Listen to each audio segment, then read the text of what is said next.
Donald Trump has made the utterly bizarre decision to smear the city of Milwaukee, the site of this year's Republican National Convention, where he will be formally put forward as the Republican nominee. And this happened at a closed-door meeting with House Republicans where, unfortunately for him, what he said came out. Now, the Democrats are already jumping on this, and apparently in the Milwaukee area, there's already a campaign of 10 new billboards talking about what Donald Trump said about the city. And here is what he apparently said. According to some source on the inside, Milwaukee, where we're having our convention, is a horrible city.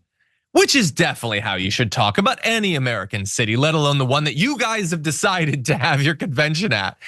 And so look, normally they would just lie their way out of this. They'd lie, maybe it would be obvious they're lying, but they'd move on with their lives. But that's not actually how it's working out. It's really messy the way that they're trying to cover for this. We have a few great examples of that, so stick around. But first, I want to get to House Speaker Mike Johnson, his attempt to protect Donald Trump. President Trump has been attributed to him that he took a shot at Milwaukee. Did he do that?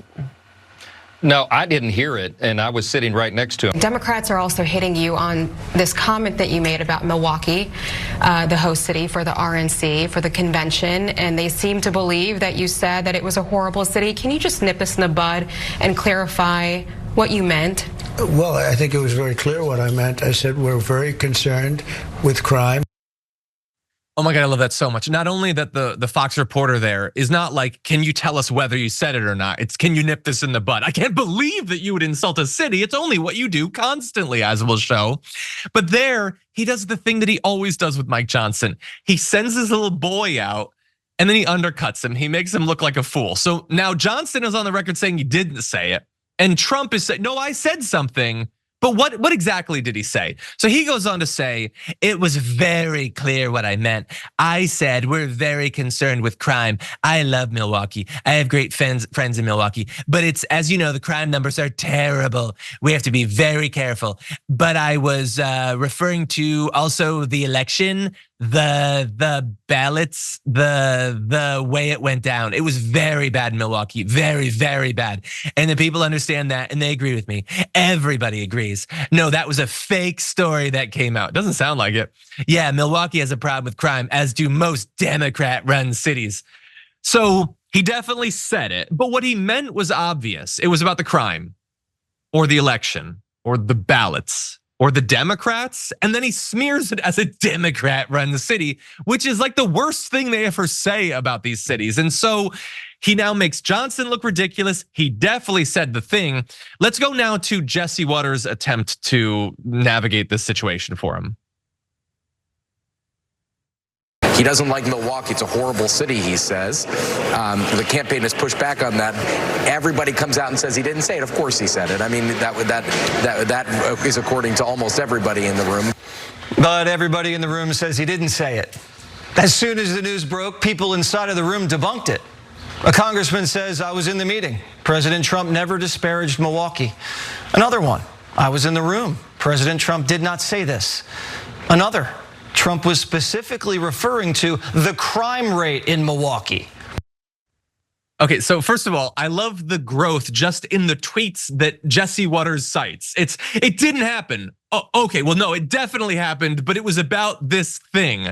And even the people that he cites there, some of them said it wasn't happening, but then Trump comes out and admits that he said it. So now they have to do interviews, like GOP Representative Brian Steele, who's like, oh, okay, well, no, he did say it, but again, it was about crime or being democratic or whatever. Like, God, they all look like such weenies. But Brett, I know you're raring to go. What do you think?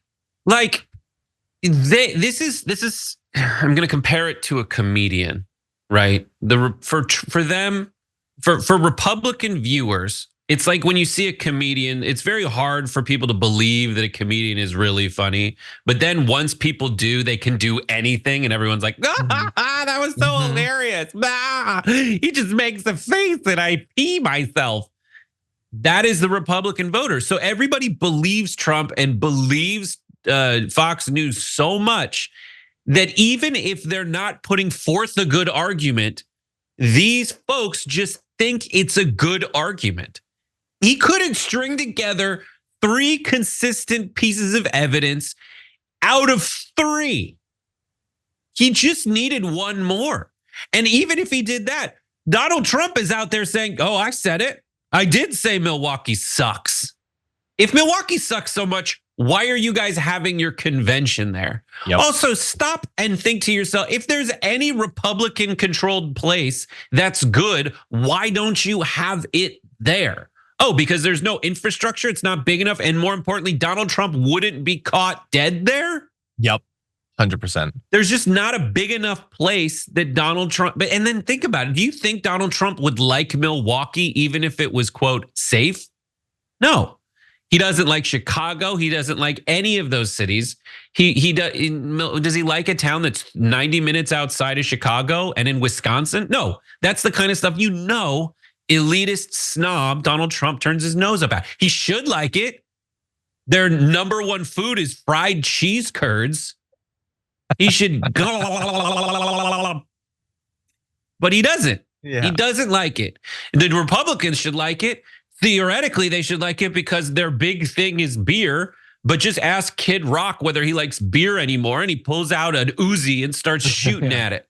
Well, even he has turned back to drinking Bud Light, actually. Yeah, so but yeah, you're 100% right. And look, this is the reason that people find it very easy to believe that he said this is because he constantly smears American cities. And he's not unique in this. Republicans do this all the time. They take any effort to imply that like criticizing a policy outcome means you hate America, but then they just smear San Francisco on a daily basis. Trump goes even further than that. He says bad things happen in Philadelphia. So he's got a problem with Philadelphia. He talks about Baltimore being a rodent-infested mess. Chicago's got horrible carnage. It's like a war zone. Washington, D.C.'s rat-infested, graffiti-infested asshole where people are being killed. And of course, how much has he had to say about New York ever since they dared to put him on trial? He hates all of these cities. He badmouths all of these cities. He definitely said it 100%. Oh, by the way, just for the record, not that facts matter anymore, but is Milwaukee actually crime infested so much so that Donald Trump needs to spontaneously bring it up in a meeting with congressional Republicans on the eve of their convention there? Well, with the first quarter review, Milwaukee police say that homicides have decreased 39% down to 23 from 38 this time in 2023. Property crime is down 11%. Auto thefts are down 10%, down to a little bit less than 1,300 from over 1,400 this time in 2023. And look, you could say that that's still some crime, but it, like most major cities in America, has had a great year and a half where those crime rates are coming down for fairly predictable reasons. They hate that things are getting better because they want chaos because they think it'll help them get into office. Okay, let's play this last video just for funsies. I don't know many people in Milwaukee who have 34 felony counts against them. Well, Donald Trump, our crime rate sure is going to go up when he joins us in Milwaukee. There you go. Oh, that's right.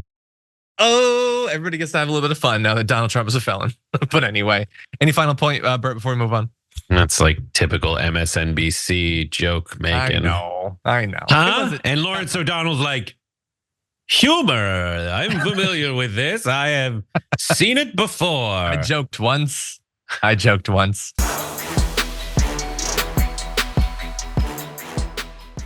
Thanks for watching our video. Did you know that you can support our show by becoming a subscriber? Just click the subscribe button and also ring the bell so that you get notifications when we're live or when we post new content.